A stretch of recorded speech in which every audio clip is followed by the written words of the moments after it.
High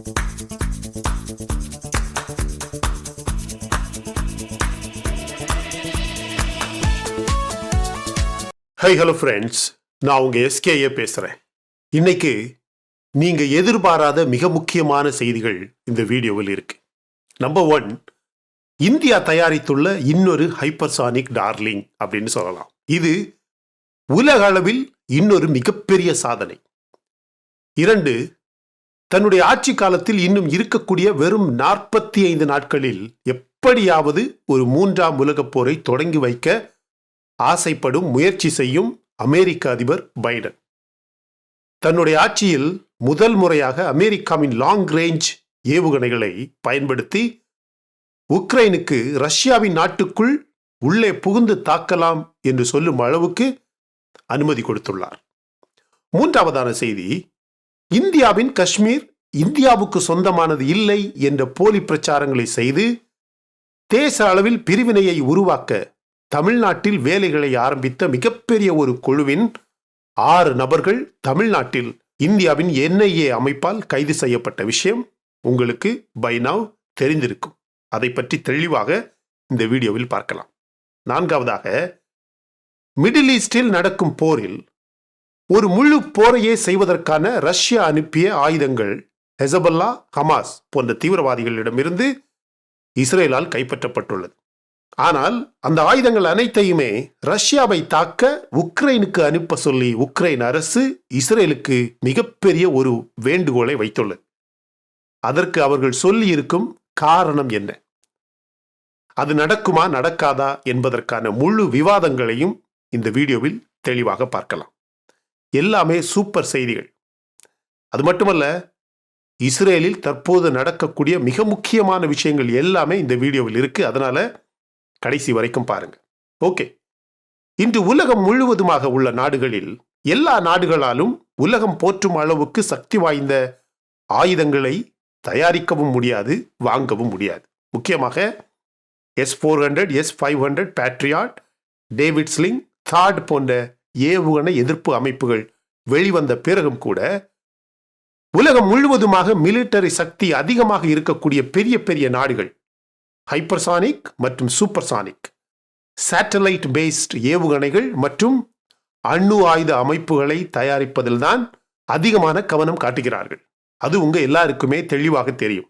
அப்படி பார்த்தால் இன்றைய உலகில் ஹைப்பர்சானிக் ஆயுதங்களை தயாரிக்கும் ஒரு சில நாடுகளில் வெறும் 4 நாடுகளில் நமது நாடு இந்தியாவும் ஒன்று. அது மட்டுமல்ல, இந்தியாவின் ஹைப்பர்சானிக் ஆயுதம் உலகமே ஆச்சரியப்படக்கூடிய ஆயுதமாக மாறிவிட்டது என்று உலக நாடுகள் பலரும் பேச ஆரம்பித்து விட்டார்கள். இந்தியாவின் ஹைப்பர்சானிக் தொழில்நுட்பம் பொதுவாகவே இந்தியாவால் ரகசியமாக பாதுகாக்கப்பட்ட மிகப்பெரிய ஒரு விஷயம். ஆனால் அமெரிக்கா மட்டும் இந்தியாவின் இந்த ஹைப்பர்சானிக் ஏவுகணை ரகசியங்களை தொடர்ந்து வெளியிட்டுக்கிட்டே இருந்தது. அதை பற்றி ஏற்கனவே நம்ம வீடியோக்களில் பார்த்திருந்தோம். அதற்கான காரணம் கூட உங்க எல்லாருக்குமே தெளிவாக தெரியும். உங்களுக்கு தெரியும், சைனா சென்ற வருடம் அணு ஆயுதம் கொண்ட ஹைப்பர்சானிக் ஏவுகணையை பரிசோதித்ததாக செய்திகள் வந்தது. ஆனால் அந்த சோதனை எதிர்பார்த்த அளவுக்கு வெற்றியை கொடுக்கவில்லை. எப்படி என்றால் அதனுடைய டார்கெட்டை அது தாக்க முடியாமல் ஒரு குறிப்பிட்ட பகுதியை மட்டுமே வட்டமிட்டு கொண்டே இருந்ததாக ரிப்போர்ட்ஸ் வெளிவந்தது. அந்த சோதனைக்கு பிறகு அமெரிக்காவில் இருக்கக்கூடிய CRS, காங்கிரஷனல் ரிசர்ச் சர்வீஸ் என்ற ஒரு தனிப்பட்ட நிறுவனம் அவர்கள் வெளியிட்ட ஒரு அறிக்கையில் அமெரிக்கா, ரஷ்யா மற்றும் சைனா மிகவும் மேம்பட்ட ஹைப்பர்சானிக் ஆயுத திட்டங்களை வைத்திருந்தாலும் கூட ஆஸ்திரேலியா, இந்தியா, பிரான்ஸ், ஜெர்மனி மற்றும் ஜப்பான் உட்பட பல நாடுகளும் ஹைப்பர்சானிக் ஆயுத தொழில்நுட்பத்தை உருவாக்க ஆரம்பித்து விட்டது. ஆனால் அதில் எல்லா நாடுகளுமே வெற்றி பெற முடியாது என்று சொல்லியிருந்தது. ஆனால் தற்போதைய நிலவரப்படி இதில் இந்தியாவை தவிர வேற எந்த நாடுமே வெற்றி பெறவில்லை என்று சொல்ல முடியும். இந்தியாவின் DRDO நேற்று இந்தியாவின் first long range hypersonic missile, சாதாரண ஹைப்பர்சானிக் மிசைல் கிடையாது, world's one of the fastest and long range missiles இந்தியாவால் நேற்று வெற்றிகரமாக சோதனை செய்யப்பட்டது. 1500 கிலோமீட்டர் தூரத்தை ஒரு சில நிமிடங்களில் தாக்க முடியும். மில்லி மீட்டர் அளவில் ஆக்குரசி, துல்லியமான தாக்குதல்களை செய்வதற்கு ப்ரிசைஷன் அட்டாக் அப்படின்னு சொல்லுவாங்க, அப்படிப்பட்ட தாக்குதல்களை செய்யும் அளவில் இந்த சோதனை செய்யப்பட்டுள்ளது. எனவே தற்போது இதுவரை லாங் ரேஞ்ச் ஹைப்பர்சானிக் செய்திருக்கும் நாடுகள் உலகத்தில் வெறும் 4 நாடுகள் தான். அதில் ஒன்று நமது நாடு இந்தியா. ஆனால் இந்தியாவின் ஆக்குரசி, இந்த துல்லியமான தன்மை மற்ற எல்லா நாடுகளுமே சாதித்தது என்று சொல்லிவிட முடியாது என்று இப்போது ரிப்போர்ட்ஸ் வெளிவர ஆரம்பித்துள்ளது. ஃப்ரெண்ட்ஸ், இந்த ஏவுகணை பற்றிய டெக்னிக்கல் டீடைல்ஸ் பார்க்கறதுக்கு முன்னாடி ஒரு சிம்பிள் விஷயம் நம்ம எல்லாருமே புரிஞ்சுக்கணும். இந்த ஹைப்பர்சானிக் மிசைல் ஒரு அணு ஆயுதம் சுமக்கும் சக்தி இருக்கக்கூடிய மிகப்பெரிய ஒரு ஏவுகணை. ஸோ சிம்பிள், இது எதிரியை தாக்குவதற்கு மட்டும்தான். சைனா, பாகிஸ்தான் போன்ற நாடுகளை பயமுறுத்துவதற்காக மட்டும்தான். இது ஒரு மிகப்பெரிய ஸ்ட்ராட்டஜிக் அட்வான்டேஜை இந்தியாவுக்கு உருவாக்கியுள்ளது. ஆயுத உற்பத்தியை அதிகமாக்கும், வியாபாரத்தை கட்டுப்படுத்த முடியாத அளவுக்கு அதிகமாக்கும். இது இந்தியாவின் பாதுகாப்புக்கு மட்டும் கிடையாது, நம்ம பக்கத்தில் இருக்கக்கூடிய இந்த பிராந்தியத்தில் இந்தியா எந்தெந்த நாடுகளை பாதுகாக்க வேண்டும் என்று ஆசைப்படும் எந்த நாட்டையும் இந்தியாவால் பாதுகாக்க முடியும். அந்த அளவுக்கு மிக முக்கியமான ஒரு ஜியோ பொலிட்டிக்கல் ஸ்டெப் இது. இந்தியாவை சுற்றி இருக்கக்கூடிய ஒரு சில பார்டர்ஸ், இந்த பக்கம் பாகிஸ்தான், ஈரான், அந்த பக்கம் ஆப்கானிஸ்தான், பங்களாதேஷ், நேபாள், கீழே ஸ்ரீலங்கா, சைனா, பாகிஸ்தான், இந்த நாடுகளை பற்றி கொஞ்சம் யோசித்து பாருங்க. இன்றைய உலகத்தில், இந்த ஆசிய கண்டத்தில் இந்த நாடுகளுக்கு மத்தியில் மிகவும் நிலையான நல்ல இறையாண்மை இருக்கக்கூடிய one of the fastest growing economy, one of the most important military powers in the world யாரு அப்படின்னு கேட்டீங்கன்னா இந்தியா. இந்த பிராந்தியத்தில் இந்தியா இது மாதிரியான ஒரு ஹைப்பர்சானிக் ஏவுகணை வெற்றிகரமாக சோதிக்கப்பட்டு நம்ம மிசைல் ஆர்சனல்ல இப்படி ஒரு மிக சக்தி வாய்ந்த ஏவுகணை இருக்கு அப்படின்னு தெரிஞ்சா அது நம்ம நாட்டுக்கு மட்டும் கிடையாது, இந்த பிராந்தியத்தில் இந்தியா யார் யாரை எப்படி எப்படி பாதுகாக்க வேண்டும் என்று ஆசைப்படுதோ அதுக்கு எல்லாத்துக்குமே இது மிக முக்கியமான ஒரு புள்ளி, ஒரு ஸ்டெப், ஒரு டெவலப்மெண்ட், ஒரு முன்னேற்றம் அப்படின்னு சொல்லலாம். ஏற்கனவே இந்தியா ஒரு அணு ஆயுத நாடு என்ற முறையில் அணு ஆயுதம் சுமக்கக்கூடிய ஹைப்பர்சானிக் ஏவுகணை சோதனை, அதுவும் வெற்றிகரமான சோதனை என்பது மிக முக்கியமான ஜியோ பொலிட்டிக்கல் அட்வான்டேஜ். இன்டர்செப்ட், வழிமறித்து அழிப்பதற்கு மிகவும் கடினமான ஒரு ஏவுகணை. பாரம்பரியமான பொதுவான ஏவுகணைகள் ஒரு குறிப்பிட்ட அரைவட்ட பாதையில் மட்டும்தான் டிராவல் பண்ண முடியும். எனவே வழிமறித்து தாக்கி அழிப்பது சுலபம். ஆனால் தற்போது இந்தியா சோதனை செய்த இது மாதிரியான ஹைப்பர்சானிக் ஏவுகணையின் வேகமும் அதனுடைய டிராவல் பாதை வழிமறிக்க முடியாத அளவுக்கு மிக சக்தி வாய்ந்த ஒரு ஏவுகணையாக இருப்பதால் எதிரி யாராக இருந்தாலும் அவனுக்கு ஏதாவது ஒரு விதத்தில் அழிவை ஏற்படுத்தும் அளவுக்கு இந்த ஏவுகணையால் தாக்க முடியும். இது ஒரு deadly offensive weapon, defensive weapon கிடையாது. எதிரியை தாக்கி அழிக்க வேண்டும் என்ற தேவை வரும்போது மட்டுமே பயன்படுத்த வேண்டிய ஒரு ஏவுகணை. மேக் 5 to 6 வேகத்தில் பறக்கும் இந்த ஏவுகணைக்கு எதிராக எதிரி பதிலடி கொடுக்க தயாராகும் முன்பே இது அவனது எல்லையில் அழிவை ஏற்படுத்த ஆரம்பித்துவிடும். எதிரியின் டிஃபென்ஸ் சிஸ்டம் இதை தடுக்க முடியாத அளவுக்கு வேகமாக வேலை செய்யும். அதிலும் முக்கியமாக இந்தியாவின் இந்த ஹைப்பர்சானிக் ஏவுகணையில், இந்தியாவின் பிரம்மா சூப்பர்சானிக் ஏவுகணையில் இருக்கக்கூடிய எஸ் வடிவ மெனுவரபிலிட்டி, அதாவது அங்கும் இங்குமாக வளைந்து போகக்கூடிய, ஆகாயத்தில் இருக்கும் போதே தன்னுடைய பறக்கும் பாதையை மாற்றும் சக்தி இந்த ஹைப்பர்சானிக் ஏவுகணைக்கு, இந்தியாவில் இருக்கக்கூடிய ஹைப்பர்சானிக் ஏவுகணைக்கு மட்டும் உண்டு. இந்தியாவின் ட்வின் பவர் எனப்படும் இரட்டை திறன் கொண்ட ஹைப்பர்சானிக் கப்பல் ஏவுகணை, அதாவது ட்வின் பவர், 2 இன்ஜின் வைத்து பவர் செய்யக்கூடிய ஹைப்பர்சானிக் ஏவுகணையை இந்தியா உருவாக்கியுள்ளதும், மேக் 8 வேகத்தில் செல்லும் ஸ்கிராம்ஜெட் ஏவுகணை மிக சீக்கிரமாக இந்தியாவால் சோதனை செய்யப்படும். இன்னொரு பெரிய ரகசியம் நான் சொல்றேன் கேளுங்க. இந்தியாவிடம் சுமார் 12 hypersonic wind tunnels to test hypersonic missiles, 12 hypersonic ஏவுகணைகளை சோதனை செய்ய தேவையான சுரங்க பாதைகள் உள்ளது என்று சொல்லப்படுகிறது. இந்த 12 ஹைப்பர்சானிக் விண்ட் டனல்ஸ் சோதனை தளங்களிலும் மேக் 13 வரையுள்ள வேகத்தை சோதிக்கும் அளவுக்கு சக்தி இருப்பதாக இந்தியாவின் ஹைப்பர்சானிக் ரகசியங்களை சைனா போன்ற நாடுகள் அறிந்து கொள்ளக்கூடிய விதத்தில் அமெரிக்கா அந்த தரவுகளை ஏற்கனவே வெளியிட்டது. சைனாவிடம் இன்னும் கூட அணு ஆயுதம் ஏந்தக்கூடிய ஹைப்பர்சானிக் ஏவுகணை கிடையாது என்று சொல்லப்படுகிறது. சைனாவும் அப்படித்தான் மொத்த உலகையும் நம்ப வைக்க முயற்சி செய்கிறது. அது உண்மையா பொய்யா இன்னும் யாருக்குமே தெரியவில்லை. அவர்கள் ஏற்கனவே சோதித்த ஏவுகணை அதன் டார்கெட்டை, அதன் இலக்கை almost 25 miles, that is almost 40 kilometres தூரத்தில் அதனுடைய இலக்கை தவறவிட்டதாக சொல்லப்படுகிறது. ஹைப்பர்சானிக் கப்பல் ஏவுகணைகள் வேகமாக பறக்க வேண்டிய தேவை இருப்பதால் பிரீதிங் இன்ஜின்ஸ், அதாவது காற்று சுவாசிக்கும் என்ஜின்களால் இந்த இன்ஜின்ஸ் இந்தியாவின் ஹைப்பர்சானிக் மிசைல்ஸ் தற்போது இயக்கப்படுகிறது. அதைத்தான் இன்று இந்தியாவின் DRDO, ISRO 2 நிறுவனங்களும் இணைந்து சோதனை செய்து சாதனை படைத்துள்ளது. இன்னும் கூட இந்தியாவின் ISRO மற்றும் DRDO அடுத்த ஜெனரேஷன் ஏர் பிரீத்திங் ஹைப்பர்சானிக் தொழில்நுட்பத்தை டெவலப் செய்கிறார்கள். அது உண்மை.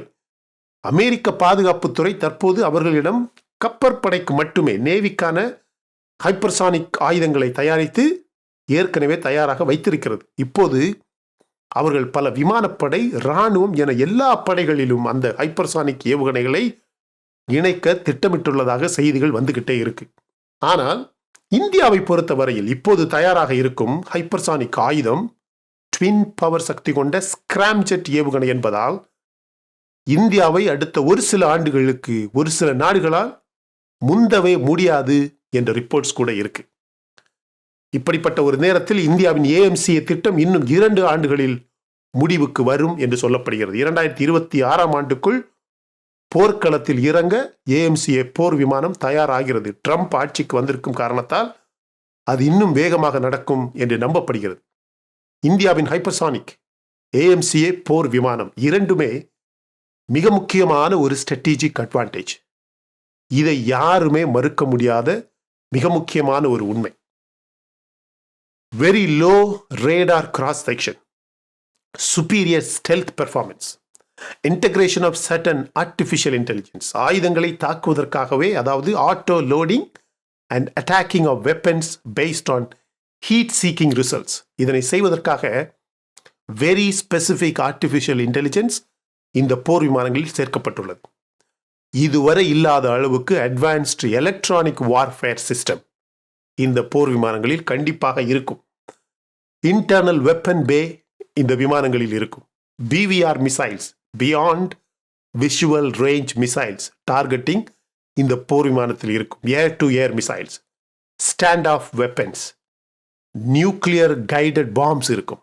டிரெக்டட் எனர்ஜி வெப்பன், DEW அப்படின்னு சொல்லுவாங்க, அந்த மொத்த சிஸ்டமுமே இந்த போர் விமானத்தில் இருக்கும். AMCAயின் முதல் போர் விமானம் 2026, இன்னும் 2 வருடங்களில் இந்தியாவை வலம் வரும். எவ்வளோ பெரிய சாதனையாக இருக்கும் என்று நினைக்கிறீங்க நீங்க? இந்தியாவை போன்ற மிகவும் வளரக்கூடிய ஒரு பொருளாதாரம், world's 3rd or 4th largest military, இன்னும் 2 வருடங்களில் மிக சக்தி வாய்ந்த ஹைப்பர்சானிக் ஏவுகணை, அதோடு சேர்த்து AMCA போர் விமானம். 6 from Tamil Nadu charged with propagating violent secession of Kashmir. தமிழ்நாட்டில் இந்தியாவின் NIA அமைப்பு, நேஷனல் இன்வெஸ்டிகேஷன் ஏஜென்சி, இந்தியாவுக்கு எதிராக, இந்தியாவின் காஷ்மீர் கொள்கைக்கு எதிராக செயல்பட்ட ஒரு மொத்த கும்பலையே தமிழ்நாட்டில் கைது செய்துள்ளது. கேள்விப்பட்டீங்களா? இது ஹமாஸ், ஹெசபல்லா கதையாகிவிடக்கூடாது. நம்ம தமிழ்நாட்டில் ஸ்ரீலங்காவில் யூதர்கள் தாக்கப்பட்டார்கள், ஆம்ஸ்டர்டாமில் யூதர்கள் தாக்கப்பட்டார்கள். உலகத்தில் இருக்கும் எல்லா ஐரோப்பிய நாடுகளிலும் இன்று யூதர்கள் தாக்கப்படுகிறார்கள். இன்று இந்தியாவுக்குள்ளேயே இந்தியாவின் வெளியுறவு நிலைப்பாட்டுக்கு, இந்தியாவின் பாதுகாப்புக்கு, இந்தியாவின் இறையாண்மைக்கு எதிராக பல கும்பல்கள் கிளம்பியிருக்கு. This is exactly the same situation as border of Israel. இஸ்ரேலின் எல்லையில் என்ன நடக்கோ அதே மாதிரி இந்தியாவின் சொந்த மாநிலம் காஷ்மீருக்கு எதிராக இந்தியாவுக்குள்ளேயே, அதுவும் தமிழ்நாடு போன்ற ஒரு மாநிலத்தில் இப்படி ஒரு கூட்டம் கிளம்பி இருப்பது மிகப்பெரிய செக்யூரிட்டி இஷ்யூவாக, பாதுகாப்பு பிரச்சனையாக பார்க்கப்படுகிறது. இவர்களை என்ன பண்ணலாம் சொல்லுங்க? இன்னைக்கு இந்தியாவின் NIA தமிழ்நாட்டில் 6 பேரை கைது செஞ்சிருக்காங்க.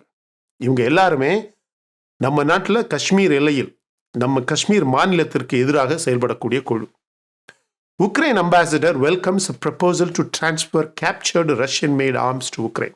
இஸ்ரேல் தற்போது ஹமாஸுக்கும் ஹெசபல்லாவுக்கும் எதிராக செய்யக்கூடிய மிகப்பெரிய ஒரு போரில் மிகப்பெரிய ஒரு நீண்ட போரையே செய்யக்கூடிய அளவுக்கு தேவையான ஆயுதம் ஈரான் வழியாக ரஷ்யாவின் ஆயுதங்கள் ஹெசபல்லாவுக்கும் ஹமாஸுக்கும் கொடுக்கப்பட்டுள்ளது.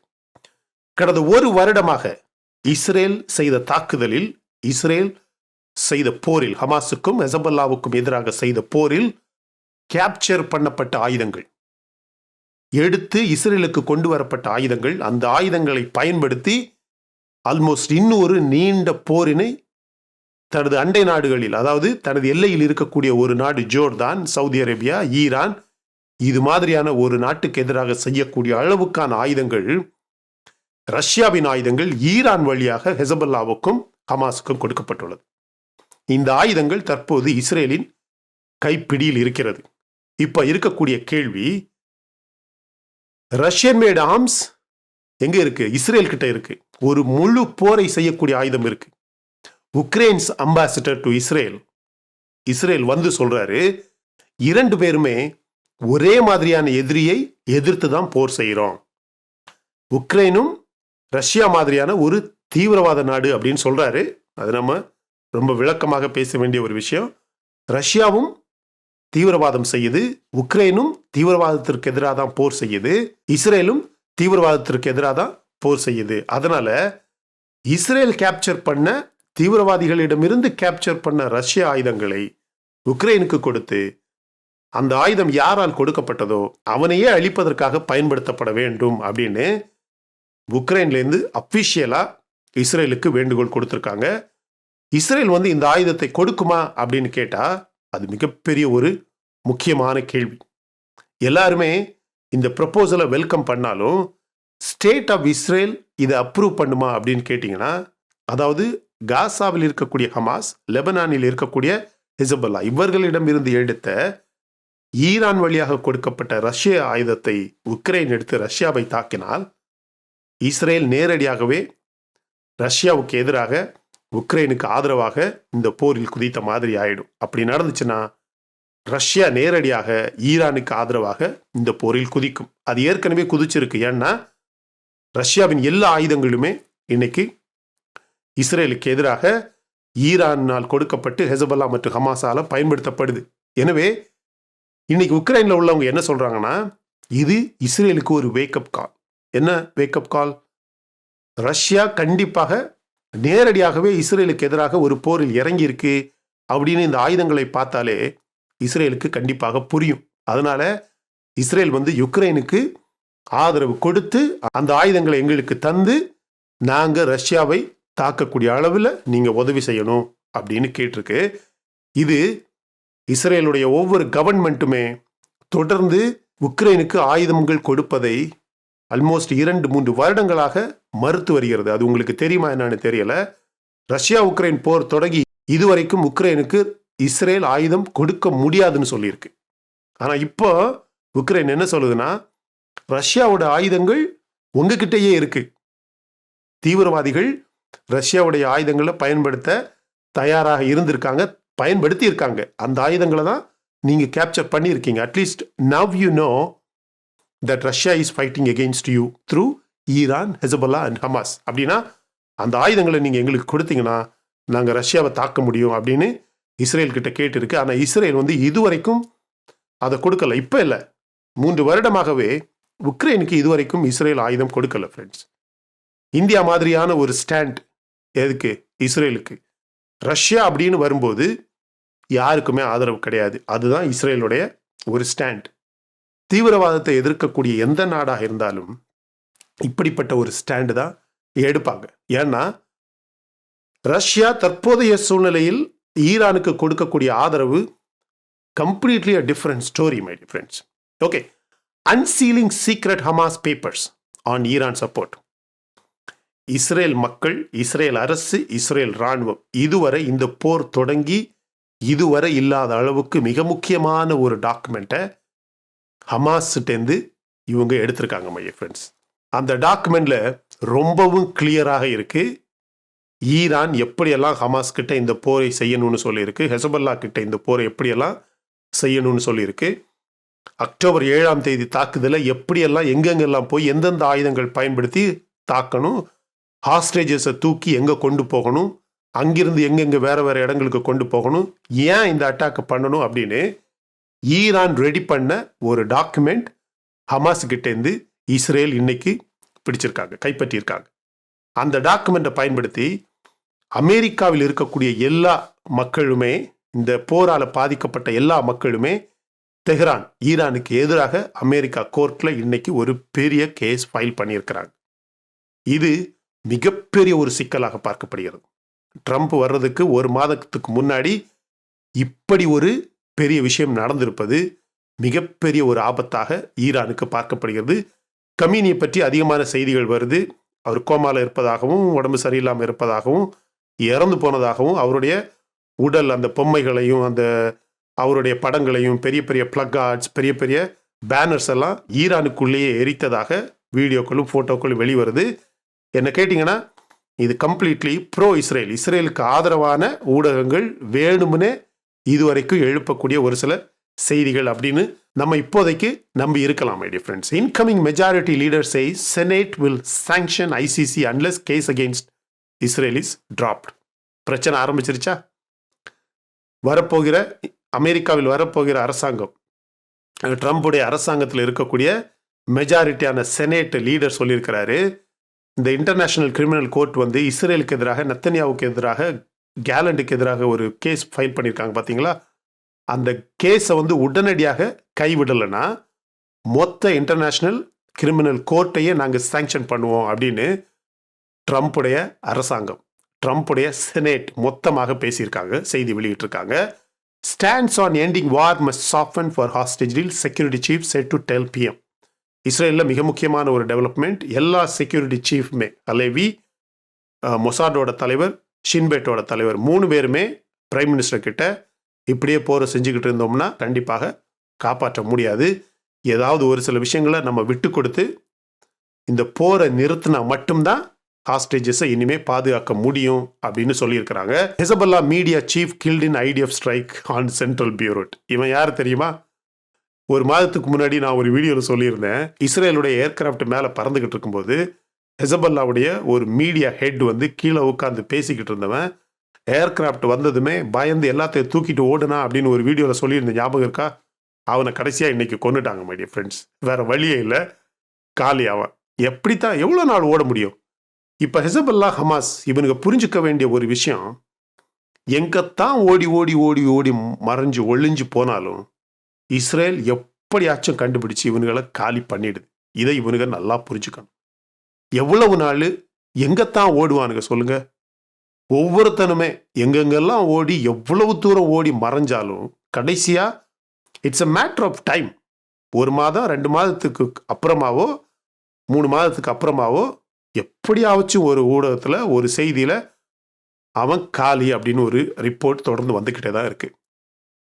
இப்போ மிக முக்கியமான இன்னொரு செய்தி மை டியர் ஃப்ரெண்ட்ஸ், நம்ம வெறும் 45 அல்லது 50 நாட்கள் தான் இருக்கு அமெரிக்காவின் ஜோ பைடனுக்கு இந்த ஆட்சியில் அவர் இருக்கிறதுக்கு. எக்ஸாக்டாக பார்த்தோம்னா ஒரு 48-49 நாள் இருக்கு. இன்னைக்கு ஒரு ஆர்டர் பாஸ் பண்ணியிருக்கிறாரு. என்னது? இதுவரைக்கும் அமெரிக்கா உக்ரைனுக்கு கொடுத்த ஆயுதங்களை நேரடியாக ரஷ்யாவுக்கு உள்ளாடி ஒரு இடத்த ஃபிக்ஸ் பண்ணி தாக்குறதுக்கு பயன்படுத்த அனுமதி கிடையாது. இன்னைக்கு அமெரிக்கா கொடுத்துருக்க எல்லா ஏவுகணைகளையும் பயன்படுத்தி டீப் இன்சைடு ரஷ்யா உக்ரைன் வந்து தாக்கலாம் அப்படின்னு இன்னைக்கு ஒரு ஆர்டர் கொடுத்துருக்கிறார். Which means he wants a third world war. ஒரு 3ஆம் உலகப் போருக்கு ஆசைப்பட்டு எப்படியாச்சும் தாம் பதவியிலிருந்து போகிறதுக்கு முன்னாடி ஒரு 3ஆம் உலகப் போர் ஆரம்பிக்கணும். அதாவது ட்ரம்ப் வரும்போது அவருக்கு கையில் மிகப்பெரிய தவிர்க்க முடியாத, தீர்க்க முடியாத ஒரு பிரச்சனையை கொடுத்துட்டு போகணும் அப்படின்னு ஆசைப்பட்ட மாதிரி தெரியுது. இப்படி அமெரிக்கா கொடுத்துருக்கக்கூடிய ஏடாக்ஸ், அதாவது லாங் ரேஞ்ச் மிசைல்ஸ் பயன்படுத்தி ரஷ்யாவுக்கு உள்ளாடியே, டீப் இன்சைடு ரஷ்யாவுக்கு உள்ளாடி உக்ரைன் தாக்குச்சுன்னா, இதுக்கு மிக முக்கியமான இன்னொரு காரணம், உக்ரைன் ஜெலன்ஸ்கியே இந்த வாரம் ரிப்போர்ட்ல சொன்னாரு, ட்ரம்ப் வந்தா இந்த போரை உடனடியாக நிறுத்துறதுக்கு எல்லா முயற்சியும் செய்வார், அதுதான் நடக்கும். ஆனால் அதுக்கு முன்னாடியே ரஷ்யாவுக்குள்ளாடி மிகப்பெரிய ஒரு சில தாக்குதல்களை செஞ்சு இந்த போரை பெரியதாக்கி, அதுக்கு காரணம் என்னன்னா, ரஷ்யா வந்து நார்த் கொரியா சோல்ஜர்ஸை கொண்டு வந்து உக்ரைனை தாக்கியிருக்கு. ஸோ அதை பழி வாங்கக்கூடிய விதத்தில் அமெரிக்க ஆயுதங்களை முதல் முறையாக ரஷ்யாவுக்குள்ளாடியே ரஷ்யாவை தாக்குவதற்கு பயன்படுத்தலாம் அப்படின்னு பெர்மிஷன் கொடுத்துருக்கிறார். யாரு? பைடன். விச் மீன்ஸ் அவர் நேரடியாகவே நாங்கள் 3ஆம் உலகப் போருக்கு தயார். இப்படி ஒரு விஷயம் நடக்கும்போது இந்த பக்கம் இஸ்ரேல் ஈரானை சமாளிக்க வேண்டிய சூழ்நிலை, இந்த பக்கம் ரஷ்யா உக்ரைனை சமாளிக்க வேண்டிய சூழ்நிலை. ஸோ 2 பேரும் ஒரே மாதிரியான நேரத்தில் தாக்குனாங்கன்னா தைவான் பக்கம் என்ன நடக்கும் அப்படின்னு சொல்ல முடியாது. இன்னும் இருக்கக்கூடிய இந்த 45 நாட்களில் இப்படி ஒரு பெரிய கான்ஃப்ளிக்டை தொடங்கணும்னு ஆசைப்பட்டு பைடன் இந்த ஆர்டரை கொடுத்துருக்கிறார். அவர் இந்த ஆர்டர் கொடுத்துட்டு என்ன பண்ணியிருக்கிறார் தெரியுமா? காலையில் இந்த ஆர்டரை பாஸ் பண்ணிட்டு பிரேசிலில் ஒரு பனி பிரதேசத்தில், சரியா, ஒரு ரெயின் ஃபாரஸ்டில் தன்னுடைய மகளை கூட்டிட்டு போய் அங்கே ப்ளஷர் ட்ரிப் போய் என்ஜாய் பண்ணிட்டு இருக்கிறாரு. மொத்த உலகத்தையே பாதிக்கக்கூடிய அளவில் ஒரு ஆர்டரை கொடுத்துக்கிட்டு உக்ரைன் வந்து ரஷ்யாவை டீப் இன்சைட் ரஷ்யா தாக்கலாம் அப்படின்னு ஒரு ஆர்டரை கொடுத்துக்கிட்டு தன்னுடைய மகளை கூட்டிட்டு பிரேசிலில் ஒரு ரெயின் ஃபாரஸ்டில் ரெசார்ட்டில் போய் என்ஜாய் பண்ணிட்டு இருக்கிறார். This is a leader. இதுதான் நம்ம இன்னைக்கு மிகப்பெரிய ஒரு நாட்டின் த மோஸ்ட் பவர்ஃபுல் மிலிட்டரியின் தலைவர் அப்படின்னு நம்ம பார்க்குற ஒரு தலைவர் இவர். Hamas officials booted by Qatar last week, now hosted in Turkey. Diplomat says. போன வாரம் கத்தாரில் இருக்கக்கூடிய ஹமாஸ் தலைவர்களை கத்தார் விரட்டி வெளியேற்றிடுச்சு அப்படின்னு சொன்னப்ப எல்லாருமே அதெல்லாம் கிடையாது, அவங்க இன்னும் அங்கே தான் இருப்பாங்க, அப்படிலாம் ஒன்றும் விரட்டி அடிக்க முடியாதுன்னு சொன்னவங்களுக்கெல்லாம் இந்த ரிப்போர்ட். கத்தார்லேருந்து போன வாரம் வெளியேற்றப்பட்ட எல்லா தலைவர்களுமே, ஹமாஸ் தலைவர்களுமே, தீவிரவாத தலைவர்களுமே துருக்கி நாட்டுக்குள்ளாடி போய் என்டர் ஆகி அங்கே துருக்கி வந்து இப்போ அவங்கள ஹோஸ்ட் பண்ணி அவங்களுக்கு வச்சிருக்கு, அவங்கள அங்கே பாதுகாப்பாக வச்சிருக்கு அப்படிங்கிற ரிப்போர்ட் இன்னைக்கு வெளியே வந்திருக்கு. மை டியர் ஃப்ரெண்ட்ஸ், இப்போவாச்சும் இவர்கள் நம்புவாங்களா? நம்புனா நம்பட்டும், நம்பாமல் இருந்தால் போட்டும். நம்ம இன்னைக்கு இந்த வீடியோவில் பார்க்கக்கூடிய ரொம்ப முக்கியமான விஷயம் இந்தியாவின் ஹைப்பர்சானிக் டார்லிங், மிக முக்கியமான ஒரு ஏவுகணை. இந்தியாவுக்கு இந்த பிராந்தியத்திலேயே ரொம்ப மிகப்பெரிய ஒரு strategic advantage, Jio political advantage கொடுக்கக்கூடிய மிக சக்தி வாய்ந்த அணு ஆயுதம் ஏந்தக்கூடிய ஏவுகணை. இரண்டாவதாக, இஸ்ரேல் ஈரானிடமிருந்து, ஹெசபல்லாவிடமிருந்து, ஹமாஸிடமிருந்து பறித்த ரஷ்ய ஆயுதங்களை ரஷ்யாவையே தாக்க உக்ரைனுக்கு கொடுக்குமா. தமிழ்நாட்டில் கைது செய்யப்பட்ட, நம்ம நாட்டின் காஷ்மீருக்கு எதிராக திட்டங்களை செய்த அந்த கைது செய்யப்பட்ட 6 பேரை பற்றி நீங்கள் என்ன நினைக்கிறீங்க? அவர்களை என்ன பண்ணலாம்? இந்த வீடியோ பற்றி நீங்கள் என்ன நினைக்கிறீங்க அப்படிங்கிறத கமெண்ட் செக்ஷனில் பதிவு பண்ணுங்கள். இந்த வீடியோ பிடிச்சிருந்தா லைக் பண்ணுங்கள். இன்னும் நம்ம சேனலில் நீங்கள் சப்ஸ்கிரைப் பண்ணலைன்னா மற்ற வீடியோஸ் பாருங்கள், உங்களுக்கு கண்டிப்பாக பிடிக்கும். பிடிச்சிருந்தா சப்ஸ்கிரைப் பண்ணால் போதும். My dear friends, thank you so much my dear friends for வாட்சிங் all my videos and supporting my channel. Until I come back with my next awesome video, it's bye from Suresh. Stay safe, stay positive, stay active and stay fit and always dream big in your life. நம்மளால் எப்போவுமே எதையுமே எங்கேயுமே சாதிக்க முடியும் அப்படின்னு நம்ம first நம்பணும் my dear friends. And as I always say, please take care of your parents at your home. உங்கள் அப்பா அம்மாவை உங்கள் வீட்டிலே வச்சு நல்ல பாதுகாப்பாக சந்தோஷமாக பார்த்துக்கோங்க my dear friends, because it's very very very important. Thank you.